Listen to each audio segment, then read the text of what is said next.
Yes, everyone, how are we doing? And welcome to the match preview for Manchester City versus Chelsea. Tomorrow is the big day, FA Cup final day. Manchester City's fourth consecutive FA Cup final. We are, of course, the only team that has ever done 4 in a row Premier League titles, but more importantly for tomorrow, FA Cup final. The first one of them, brilliant, absolutely brilliant. Our treble winning season. Gundogan with a brace, 13 seconds until Gundogan scored. Brilliant, limb scenes. As I said, our treble winning season, perfect. The next two after that, our most recent two, didn't exactly go to plan. The one that was in between the two, our second one in a row, was Manchester United again, and flipped the scoreline that time. We lost 2-1. That was heartbreaking. That was disgusting.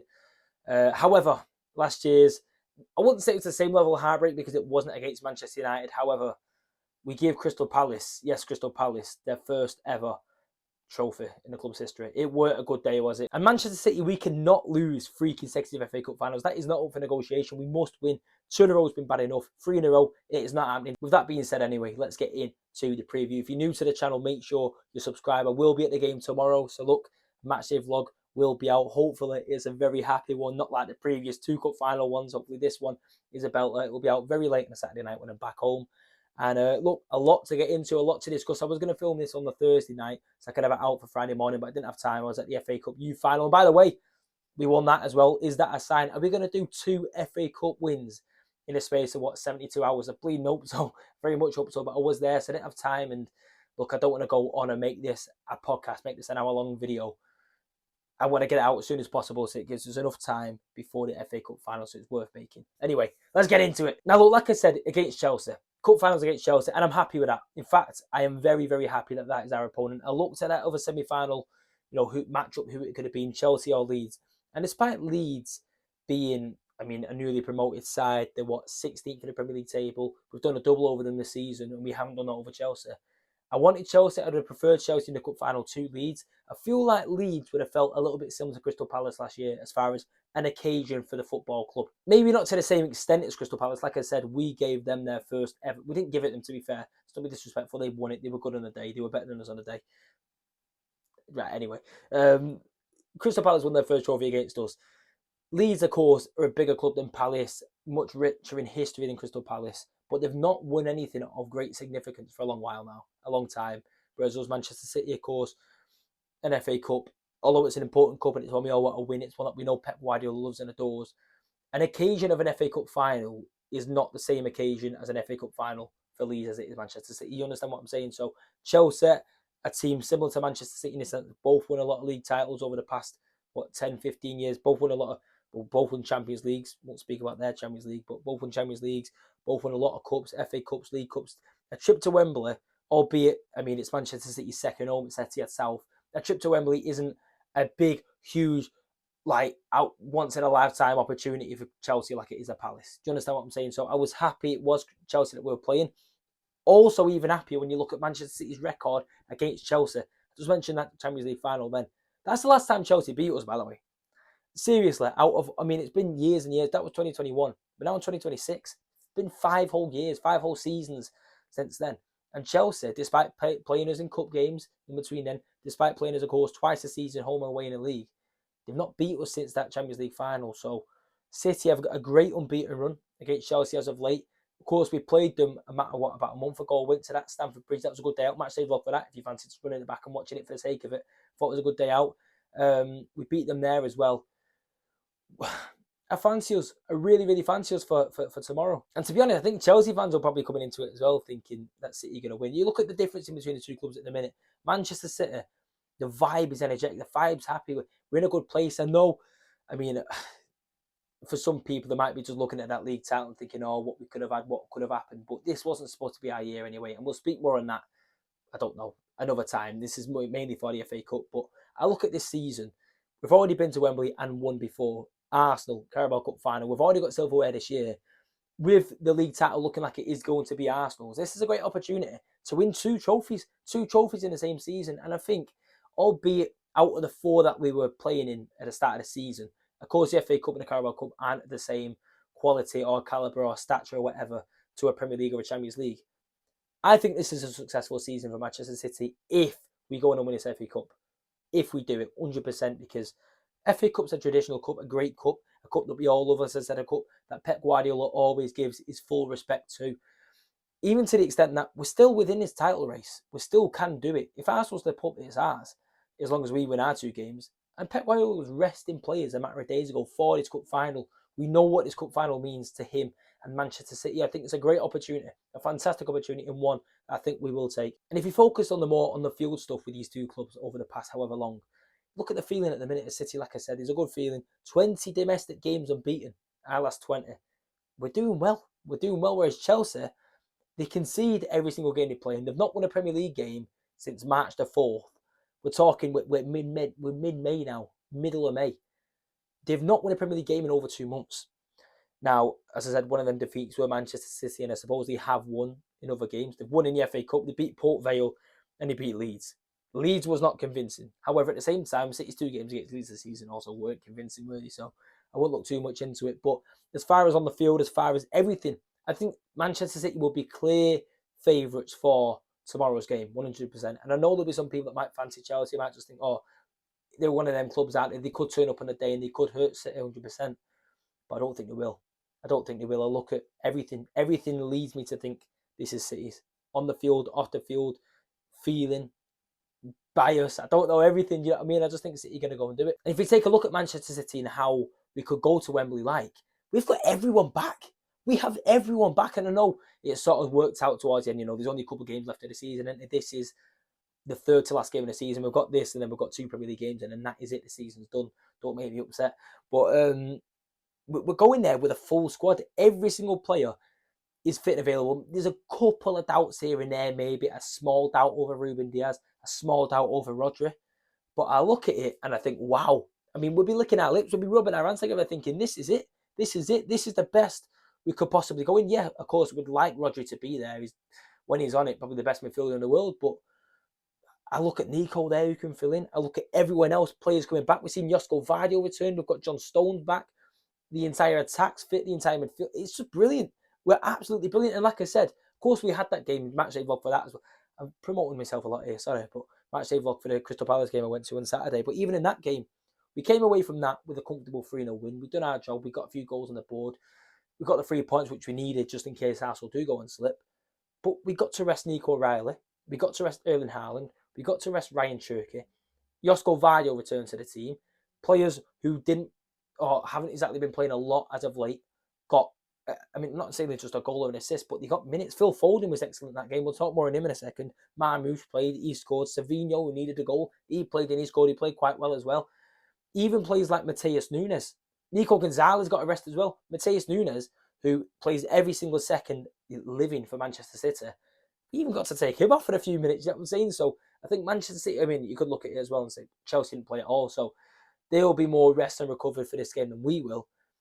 But sometimes having a little warm-up, 3 or 4 days before helps. Sometimes it does. And I think Manchester City might have rather the game, that Crystal Palace game, be played when it was supposed to way earlier in the season. But I don't think having that game with the way it rotated is going to harm us too much for this game. If anything, it might be a bit of a moral boost, a bit of energy, a bit of a confidence builder coming into it. So look, I'm fancying us. However, there were a few names that I just mentioned that might have given Manchester City, or Pep Guardiola more importantly, a little bit of a headache coming into today's game. Having everyone fit and available is a blessing. It's brilliant. It's all we want in it, of course. Quality players all around the squad. It's options. It's a good thing. However, if you look at a position we'd have been in about a month ago where we had a fair few players out injured, and as much as it's a bummer when you've got players of the calibre of Rodri and Josko Vardio and John Stones and Ruben Diaz and players like that all injured, it's a bummer, it's a blow. You know what I mean? It gives us less options. Sometimes less is more, sometimes. And I feel like we got to the point of the season where maybe just before the Everton game, where I sort of went into every game knowing what the lineup was going to be. Because we had our formula, we found our best 11. Having players come back now, having Josko Vardio, who, I mean, last season was Manchester City player of the season, has been brilliant the first half of the season up until, weirdly enough, Chelsea, when we played them. That was the game where he got injured, and Ruben Diaz. But that was the game where Josko Vardio got injured. Having him back now, you look at it and go, do we play him? Do we play Vardio? Because if he's fit, is he Manchester City's best defender? I think some would say yes, although it's a bit of a risk because he come back too soon.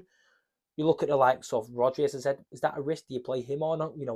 I've not listened to Pep Guardiola's press conference yet. I'm actually filming this when Pep will be doing his press conference, so I'll hear that after. If Rodri's, I think we all know what he's going to say about Rodri anyway. We'll see.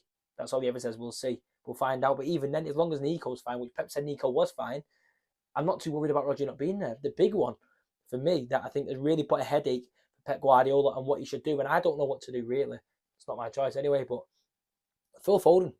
Phil Foden, I've been really impressed with Phil Foden as of late. His impacts off the bench in the Everton game, I know the result didn't exactly go how I would have wanted, but I thought he was good and energetic off the bench. Brentford, I thought he was lucky not to score.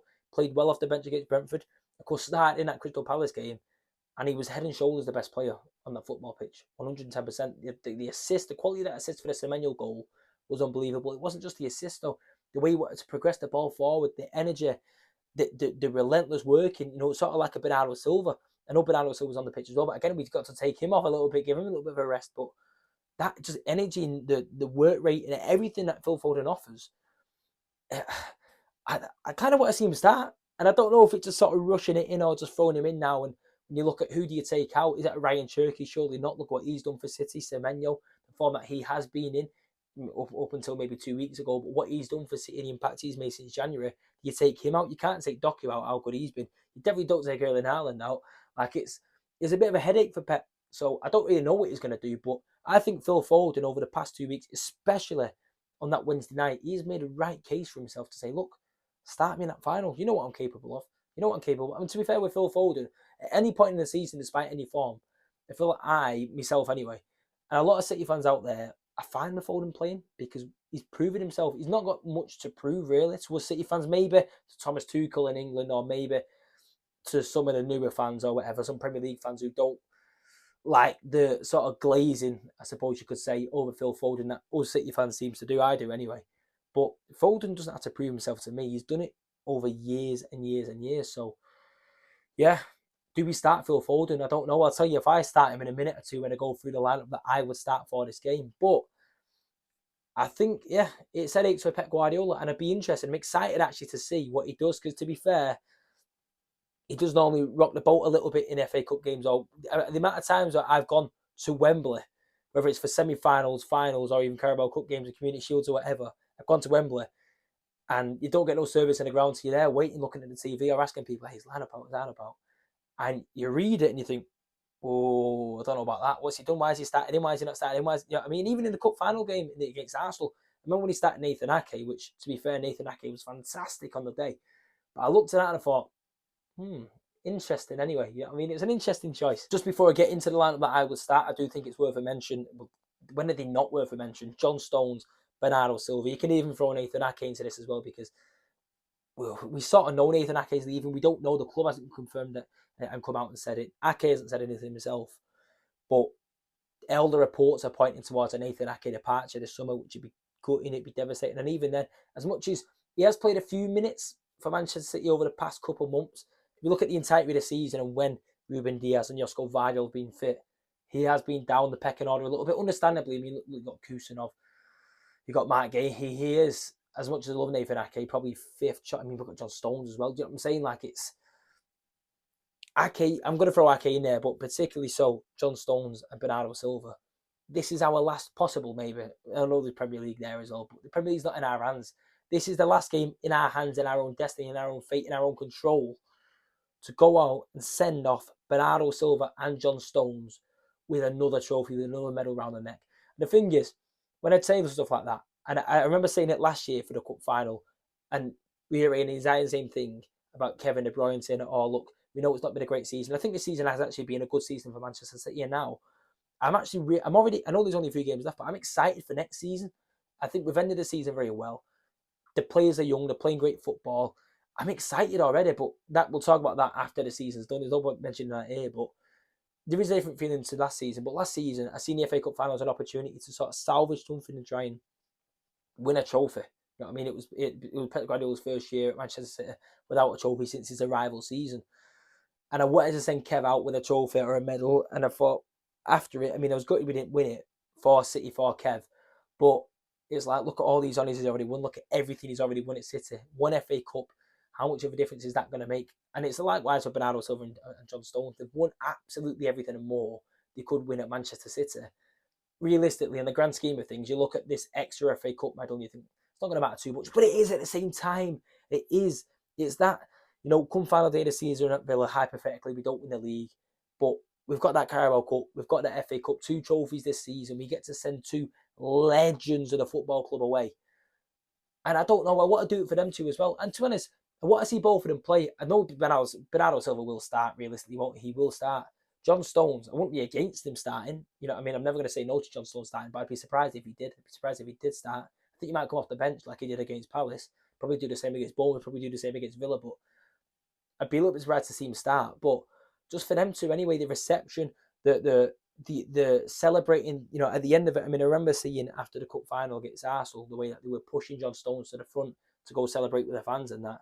To do that now, the fact that we know they've come out and said it themselves, John Stones and Bernardo, that they're leaving, I can only imagine what it would be like for that. So I want to do it for them too. I want to do it for City. I want to do it for me. I want to do it for everyone. I want Manchester City to go there tomorrow to Wembley Stadium, Etihad South, and put in a statement, put in a performance, go out and have Chelsea. For the taking, I think Chelsea at the minute, I look at it and I go, I don't want to get too carried away and I don't want to, come across as arrogant or belittle Chelsea because they're a big football club, of course, won a lot. But the form that they're in, the sort of mess of a football club they are at the minute, you can never write a club like Chelsea off.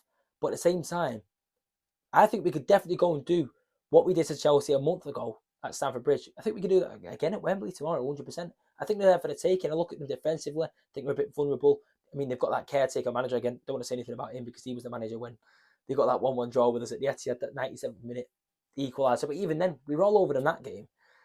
I think Chelsea are there for the taking. And I think if Manchester City are firing, if Haaland's got his scoring boots on, if Churka has his piss-taking boots on, if Phil Foden plays like he did against Crystal Palace, if O'Reilly's on fire, if Kusanov and Gahey play the way they have been over the past January onwards, we can go there and really do a number in Chelsea. You know what I mean? Be 2 or 3 up by 80th minute or something like that. But I don't care. At the same time, I want us to go and do that, but I don't care at the same time. I just want City, as long as they have blue and white ribbons, and I'm talking sky blue ribbons on that cup tomorrow, and they're in front of me in the West End celebrating, that is all that matters to me. That is all that matters. I don't really care otherwise. But anyway, look, we're going to end it with the lineup that I would start, as I always do in these previews. In goal, James Trafford. We know he's going to start. I mean, Donovan was obviously the better goalkeeper. I say obviously, there's people that don't think that. I think that anyway. But the point is, James Trafford will start in it. He's our cup goalkeeper, despite whether it be in a final or the third round. We know Pep sticks to his morals on that. James Trafford, he was brilliant in that cup game against Arsenal, to be fair, as well, the final. So no qualms with that. James Trafford starts. Nunes starts at right back. O'Reilly starts at left back. That, again, I think we're all in agreement. That's fine. As for the centre-halves now, like I said, Ake could play. He played against Palace on Wednesday.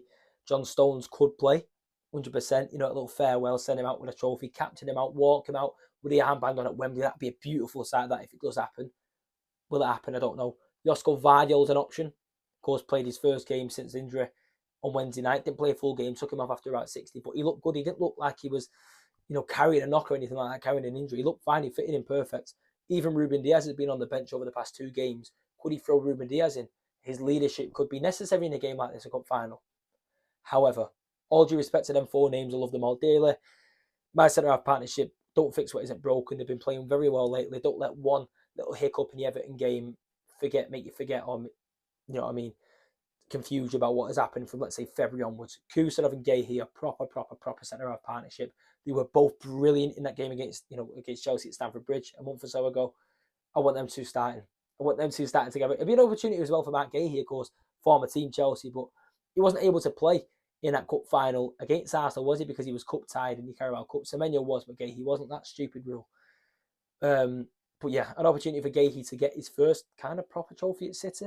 Did he get a medal for Carabao Cup? I wouldn't have thought so. So yeah, an opportunity for Gahey. That's my centre-half partnership. That is what I want. Now, getting into the midfield, this is where it gets a bit techie, doesn't it? This is where it gets a bit, midfield and attack. Because like I said, some of the performances on Wednesday night might give Pep something to think about. Even a sort of drop in form over some players over the past couple of weeks might give Pep something to think about. This is how I would line up. I'm not saying it's how I think Pep would line up, it's how I would line up. Nico starts. Nico's fine. Apparently, he was just rested for Wednesday, so that's fine. Wouldn't risk Rodri. If Pep thinks Rodri's 100 million %, then fine, start him instead of Nico. I'm fine with that. But I'd be starting Nico, of course. I mean, it was his rocket that got us here in the first place against Southampton, wasn't it? So Nico Gonzalez starts in midfield. Bernardo Silva starts with him. 100%. That's just a fact. That will happen. And then it's the 4. And how do you pick this 4? Erling Haaland goes up top without doubt. Jeremy Doku goes on the left without doubt. You've got 3 or 4 names here that you can fill in with these other 2 positions. Semenyo, Cherki, Marmoush, and Foden. And Savino, I suppose, 5 as well. Who do you start? You've got someone on the right, someone on the middle.